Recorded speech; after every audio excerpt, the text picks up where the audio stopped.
انفرادی طاقت، خود اعتمادی، چوائسز اور ان کے نتائج۔ انفرادی طاقت، یہ مجھ پر انحصار کرتا ہے۔ مجھے ایسا لگتا ہے کہ اس وقت زندگی بالکل بے ترتیب ہے۔ میں راتوں کو بھی کام کر رہی ہوں، اور جب میں صبح دفتر لیٹ ہوتی ہوں تو میرا باس ناراض ہوتا ہے، اور بچے وہ نہیں کرتے جو انہیں میں کرنے کے لیے کہتی ہوں۔ مجھے اس وقت پیسوں کی ضرورت ہے کیونکہ میں بہت مقروض ہوں۔ بہت سی بیکار چیزیں خریدتی ہے مگر گھر کے کرائے کے لیے پیسے نہیں بچتے۔ وہ ہمیشہ پیسوں کے بارے میں ناکارہ رہی ہے۔ مم، میں بہت ہی جذباتی محسوس کرتی ہوں اپنی زندگی گزارنا، بچوں کو کھلانا، پہنانا، اسکول بھیجنا، نہلانے دھلانے کی کوشش کرنا۔ تم جانتی ہو کہ بعض اوقات پیسے ہاتھ میں ہوں تو میں شاپنگ کر کر کے پاگل ہو جاتی ہوں۔ عموماً اس کے بعد ٹیک اوے کھانا اور رات گئے تک فلمیں۔ اگر میں یہ سب نہ کروں تو ہار جاؤں گی۔ میرا مطلب ہے کہ میں جانتی ہوں کہ اس سے آخر میں چیزیں اور خراب ہو جاتی ہیں، لیکن میں کیا کر سکتی ہوں؟ میں کچھ نہیں کہتی۔ میرا مطلب ہے میں سوئمنگ کے لیے جانا چاہوں گی، دوستوں سے ملنا، لیکن کس کے پاس اتنا وقت اور پیسہ ہے؟ مم ہمیں ایک ڈراونا خواب کہتی رہتی ہے، ہمارا گھر میں ظاہری طور پر کوئی فائدہ نہیں ہے، ہم کبھی وہ نہیں کرتے جو بتایا جاتا ہے، یہ سب اسی کا قصور ہے۔ وہ بوسی ہے۔ وہ ہمیں کبھی وہ نہیں کرنے دیتی جو ہم کرنا چاہتے ہیں۔ وہ کہتی ہے کہ وہ تھکی ہوئی ہے اور چلا کر کہتی ہے کہ اس کے پاس کچھ کرنے کا وقت نہیں ہے۔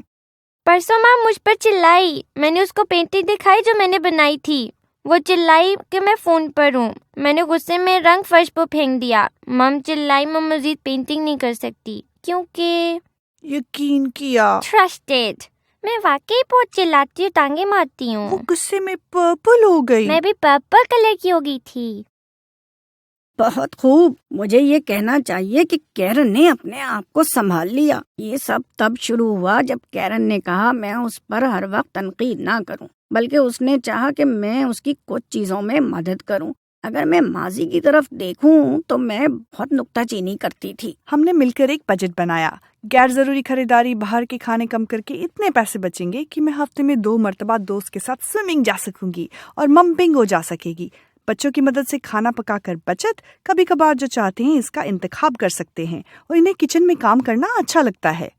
وہ اپنا قرض اتارنے کے لیے ہر ہفتے 10 پاؤنڈ بچا رہی ہے، اور جب اس کا خود کو ٹریٹ کرنے کا دل چاہتا ہے تو وہ کینڈل ببل بات لے لیتی ہے۔ ہم اپنے آپ سے خوش ہیں۔ مجھے فخر ہے کہ کیرن نے حالات کو قابو میں کر لیا۔ شکریہ مم۔ والدہ اور نانی آج کل بہت اچھی ہو گئی ہیں۔ اگر ہم وہی کریں جو وہ کہتی ہیں تو وہ ہمیں اپنی مرضی کے کپڑے اور کوئی گیم اور جو چیز کرنا چاہیں وہ کرنے دیتی ہیں۔ ہم گھر کے باقی کام کریں اور بستر پر وقت پہ جائیں تو ہم اپنی خواہش کی فہرست سے ایک چیز چن سکتے ہیں۔ لیکن پچھلے دن مم نے کہا بیڈ ٹائم تو ہم چھپ گئے تھے، تو مم نے کہا کیا کہا اس نے؟ اگر تم فوراً باہر آ جاتے ہو تو زیادہ دیر تک بات اور 2 کہانیاں سن سکتے ہو، لیکن اگر تم چھپنا منتخب کرتے ہو تو ایک کوئک شاور اور ایک چھوٹی کہانی۔ میں فوراً باہر آ گئی کیونکہ میں بڑی ہو گئی ہوں اور میں نے باہر نکلنا منتخب کیا۔ میں نے کہا تھا یہ انصاف نہیں ہے اور چھپا رہا۔ مم نے وہ کیا جو اس نے کہا تھا وہ کرے گی کیونکہ وہ انتخاب میرا تھا۔ اگلی مرتبہ میں جلدی نکل آؤں گا۔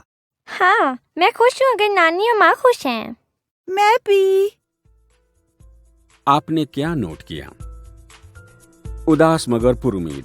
جب مم اداس ہوں تو پھر بھی ہمارے پاس مثبت انتخاب بھی صلاحیت موجود ہوتی ہے۔ مضبوط بنو، ٹوٹو مت۔ تنقید لوگوں میں بہتری نہیں لاتی، تعریف اور حوصلہ افزائی لاتی ہے۔ بڑوں کا رویہ بچوں کے رویوں اور جسمانی صحت پر اثر انداز ہوتا ہے۔